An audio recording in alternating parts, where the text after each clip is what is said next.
Ready to begin what? You're not afraid of a little bit of dark. Because you are the dark.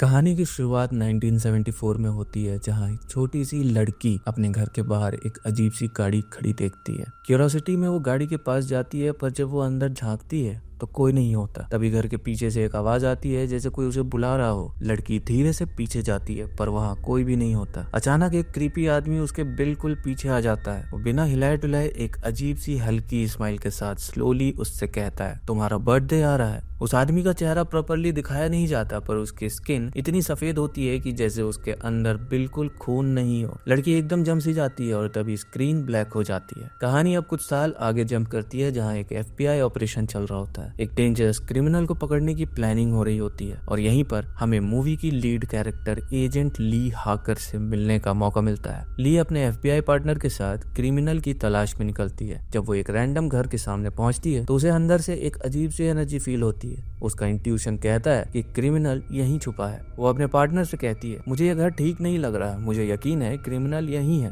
पर उसका partner इस बात को lightly ले लेता है और बिना सोचे समझे दरवाजा नॉक कर देता है। 1 सेकंड के अंदर दरवाजा खुलता है और क्रिमिनल बिना वार्निंग FBI एजेंट को गोली मार देता है। ली एकदम शॉक में आ जाती है, पर अपनी हिम्मत जोड़कर अंदर जाती है। वो क्रिमिनल को गन पॉइंट पे ले लेती है और बिना कोई और ब्लड शेड किए उसे सरेंडर करवा लेती है। इसके बाद हमें FBI का एक साइकोलॉजिकल टेस्ट दिखाया जाता है, जिसमें पता चलता है कि ली के पास एक साइकिक एबिलिटी है। ये वही एबिलिटी थी जिसकी वजह से उसे पहले से ही फील हो गया था कि क्रिमिनल कहाँ छुपा है। अब FBI के सीनियर एजेंट्स एजेंट कार्टर और एजेंट ब्राउनिंग ली को एक नए केस पे काम करने के लिए बुलाते हैं। ये केस बहुत ही डिस्टर्बिंग होता है। पिछले 30 सालों में 10 फैमिलीज का एक अजीब तरीके से मर्डर हो चुका था। पैटर्न ये था कि हर केस में फादर अचानक अपनी वाइफ और बच्चों को मर्डर करता था, पर फिर सुसाइड कर लेता था। हर मर्डर सीन पर एक मिस्ट्री लेटर मिलता था, जिसमें रैंडम कोड्स लिखे होते थे। सबसे चिलिंग बात यह थी कि हर लेटर के एंड में एक नाम लिखा होता था, लॉन्ग लेग्स। जो राइटिंग सभी लेटर्स पे होती थी वो एकदम सेम होती थी। मतलब कोई एक ही आदमी ये सारे लेटर्स लिख रहा था।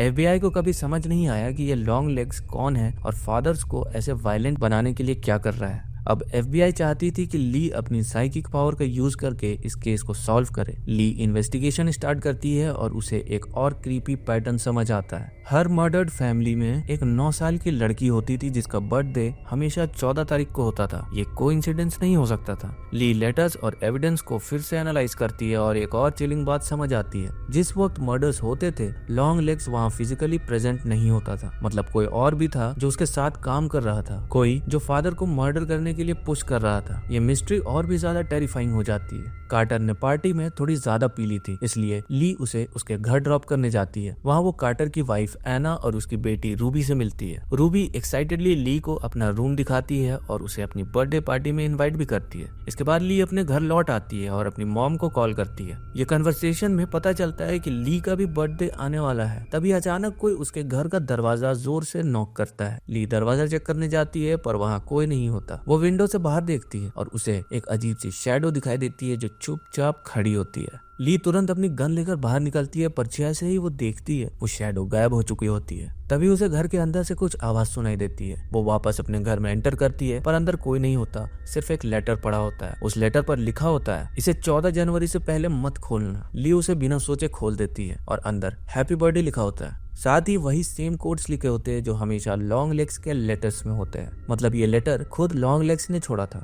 ली तुरंत कोड्स को डिकोड करने लगती है, पर तभी एजेंट कार्टर उसे एक नए क्राइम सीन पर बुलाता है। वहाँ एक और फैमिली ब्रूटली मर्डर्ड मिलती है और ये मर्डर 1 महीने पहले हो चुका होता है। बॉडीज बुरी तरह से सड़ चुकी होती है और इन्वेस्टिगेशन में पता चलता है कि इस फैमिली में भी एक 9 साल की लड़की थी जिसका बर्थडे 14 तारीख को था। ये सुनकर कार्टर थोड़ा अनईजी हो जाता है। ली अपनी मॉम को दोबारा कॉल करके बताती है कि वो कुछ दिन बिजी रहेगी और डायरेक्ट अपने बर्थडे पे मिलेगी। ली की मॉम उसे एक अजीब क्वेश्चन पूछती है, तुम रोज प्रेयर्स करती हो ना? ली कंफ्यूज होती है और कहती है, हाँ मुझे पता है। ली दोबारा केस सॉल्व करने बैठती है और जब सभी मर्डर्स की डेट्स को कैलेंडर पे मार्क करती है तो एक उल्टा ट्रायंगल सिंबल बनता है जो डेविल से कनेक्टेड है। ली को एक मिसिंग डेट दिखती है, 13 तारीख। इसका मतलब आने वाले 13 तारीख को लॉन्ग लेग्स एक और फैमिली को मारने वाला है। ये सब ली एजेंट कार्टर को बताती है और बता देती है कि लॉन्ग लेग्स के लेटर्स में एक चीज बार बार लिखी गई थी, उसे कैमरा फैमिली को मारने में सबसे ज्यादा मजा आया था। कैमरा फैमिली बहुत साल पहले मारी गई थी। उनके फादर ने सिर्फ अपने वाइफ और बच्चों का ही मर्डर नहीं किया था, बल्कि एक प्रीस्ट का भी कत्ल किया था जो उनके घर विजिट करने आया था। पर एक लड़की कैरी एनी बच गई थी, क्योंकि जब ये सब हुआ तब वो स्कूल में थी। अब वो एक मेंटल असाइलम में रहती है। ली और कार्टर तुरंत कैमरा फैमिली के फार्म हाउस पर जाते हैं और वहाँ एक पुराना ताबीर मिलता है। जब ये लोग उसे खोलते हैं तो अंदर एक अजीब सी डॉल होती है जो एग्जैक्टली कैरी एनी जैसी दिखती है। डॉल को क्लोजली चेक करने पर एक मेटल बॉल मिलती है जो अजीब वाइब्रेशन दे रही होती है। जब ली उस बॉल को छूती है तो उसे एक डिस्टर्बिंग विजन आता है। उसे बहुत सारे सांप दिखाई देते हैं। एक फ्लैशबैक दिखाया जाता है जिसमें लॉन्ग लेग्स खुद ये डॉल्स बनाता हुआ दिखाई देता है। दूसरी तरफ लॉन्ग लेग्स एक शॉप में कुछ सामान खरीद रहा होता है। वो बहुत अजीब बिहेवियर कर रहा होता है और शॉप की काउंटर पे बैठे लड़की से उसका बर्थडे पूछता है। उसके बाद वो अपनी गाड़ी में जाकर बैठता है और अचानक गुस्से में चिल्लाने लगता है। ली और कार्टर मेंटल असाइलम जाते हैं ताकि कैरी एनी से मिल सके। वहाँ के स्टाफ से पता चलता है कि कैरी पिछले 20 साल से बिल्कुल रेस्पॉन्स नहीं करती थी, न किसी से बात करती थी, न किसी चीज पर रिएक्ट करती थी। पर एक अजीब बात ये थी कि कल पहली बार कोई कैरी से मिलने आया था और उसके बाद से कैरी सडनली ठीक हो गई थी और नॉर्मल बात करने लगी थी। सबसे डिस्टर्बिंग बात यह थी कि जो इंसान कल कैरी से मिलने आया था उसने रजिस्टर में अपना नाम ली हार्कर लिखा था, पर ली तो आज पहली बार यहाँ आई थी। मतलब कल जो भी यहाँ आया था वो शायद लॉन्ग लेग्स ही था और उसी ने कैरी पर कुछ किया जिस वजह से वो नॉर्मल बिहेव करने लगी थी। ली कैरी से मिलने जाती है और उससे क्वेश्चंस पूछती है। एक फ्लैशबैक दिखाया जाता है जिसमें हमें कैरी का पिता का असल मर्डर सीन दिखाया देता है। सब कुछ एक डॉल के पर्सपेक्टिव से दिखाया जाता है जो उस घर के एक कोने में रखी थी। पहले कैरी के फादर ने प्रीस्ट का मर्डर किया, फिर अपनी वाइफ का। ली कैरी से पूछती है कि कल उससे मिलने कौन आया था। कैरी एकदम हिप्नोटाइज लग रही थी और कहती है कि वो इंसान उसके लिए सब कुछ है। कैरी कहती है अगर वो कहे कि ली को मार दो तो मैं तुरंत मार दूंगी, अगर वो कहे कि विंडो से कूद जाओ तो मैं बिना सोचे कूद जाऊंगी। कैरी मैन डाउनस्टेयर्स नाम के किसी इंसान का भी मेंशन करती है जो अभी एक मिस्ट्री है। ली कैरी से उस डॉल के बारे में पूछती है पर कैरी बस इतना कहती है मैं सब कुछ भूल गई हूँ जैसे तुम भूल गई। ली और कार्टर वापस निकलते हैं और ली कहती है कि शायद उन डॉल्स में कुछ ऐसा है जो मर्डर ट्रिगर करता है, कुछ ऑकल्ट या ब्लैक मैजिक का कनेक्शन हो सकता है। पर कार्टर इस थ्योरी को सीरियसली नहीं लेता। वो उल्टा ली से पूछता है लॉन्ग लेग्स तुम्हारा नाम कैसे जानता है, क्या तुम दोनों के बीच कोई कनेक्शन है। कार्टर बताता है कि उसने ली की फाइल चेक की है और उसे एक शॉकिंग बात पता चली है। ली की माँ ने उसके 9th बर्थडे से एक दिन पहले एक पुलिस कंप्लेंट लिखवाई थी एक आदमी के अगेंस्ट जो लंबा था और जिसकी स्किन एकदम सफेद थी। पर ली को ये इंसिडेंट बिल्कुल भी याद नहीं होता। कार्टर कहता है कि ली को अपनी माँ से मिलकर सच पता लगाना चाहिए। ली अपने माँ के घर पहुंचती है पर उसकी माँ का बिहेवियर बहुत अजीब होता है। माँ उससे पूछती है क्या तुम अब भी प्रेयर्स करती हो। ली मना कर देती है क्योंकि प्रेयर्स उसे डराती है। ये सुनकर उसकी माँ एकदम से जोर से हंसने लगती है और कहती है बिल्कुल सही कहा तुमने, प्रेयर्स किसी काम की नहीं होती। वो किचन में कुकिंग स्टार्ट कर देती है पर तभी बेसमेंट से एक बड़ा सा कीड़ा निकलता है और एक और फ्लैशबैक दिखाया जाता है जिसमें ली और उसकी माँ को दिखाया जाता है। अब कंफर्म हो जाता है कि मूवी के स्टार्टिंग सीन में जो छोटी लड़की दिखाई गई थी वो ली ही थी। ली अपनी माँ से डायरेक्ट क्वेश्चन करती है मेरे 9th बर्थडे पर क्या हुआ था, वो आदमी कौन था जो मुझे मिलने आया था। पर उसकी माँ बात टालने लगती है जैसे वो सब कुछ जानती हो और बता नहीं सकती। वो बस एक लाइन कहती है जो कुछ भी उस दिन हुआ वो सब कुछ मेरे कमरे में संभाल कर रखा है। ली अपने पुराने रूम में जाती है और एक पुराना बॉक्स ढूंढ निकालती है। बॉक्स में उसकी बचपन की फोटोज होती हैं और उन्हीं फोटोज में एक तस्वीर होती है जो उसका दिमाग हिला देती है। वो फोटो लॉन्ग लेग्स की होती है। जिस दिन लॉन्ग लेग्स ली से मिलने आया था उसी वक्त ली की माँ भी वहाँ पहुँच गई थी। उसने लॉन्ग लेग्स से सीधा पूछा तुम कौन हो, मेरी बेटी से क्यों बात कर रहे हो। इस पर लॉन्ग लेग्स एक अजीब सा क्रीपी गाना गाने लगता है और कहता है या तो मुझे अभी घर के अंदर आने दो या फिर मैं बार बार वापस आता रहूंगा। अब ली को लॉन्ग लेग्स की फोटो मिल चुकी थी इसलिए वो तुरंत कार्टर के पास जाती है। फोटो के एविडेंस की वजह से फाइनली पुलिस लॉन्ग लेग्स को पकड़ने में सफल हो जाती है। जब पुलिस लॉन्ग लेग्स से क्वेश्चन करती है तो वो अपना नाम डेल कोबल बताता है और कहता है मुझे ली हार्कर से मिलना है। और तभी वो एक क्रीपी स्माइल के साथ हैप्पी बर्थडे गाना शुरू कर देता है। एजेंट ब्राउनिंग इन्फॉर्म करती है कि लॉन्ग लेग्स के सामान में बहुत सारी नोटबुक्स मिली है जिनमें सैटेनिक रिचुअल्स और डिस्टर्बिंग चीजें लिखी हैं। ये सब प्रूव करता है कि वो डेविल की पूजा करता था, पर अमेरिका में ये इलीगल नहीं था। सबसे बड़ी दिक्कत ये थी कि इनको कोई ऐसा प्रूफ नहीं मिला जिससे ये कंफर्म हो कि लॉन्ग लेग्स ने खुद मर्डर्स किए हैं। कार्टर कहने लगता है कि अब लॉन्ग लेग्स पुलिस की कस्टडी में तो डरने की कोई बात नहीं, पर ली अब भी अनईजी फील करती है।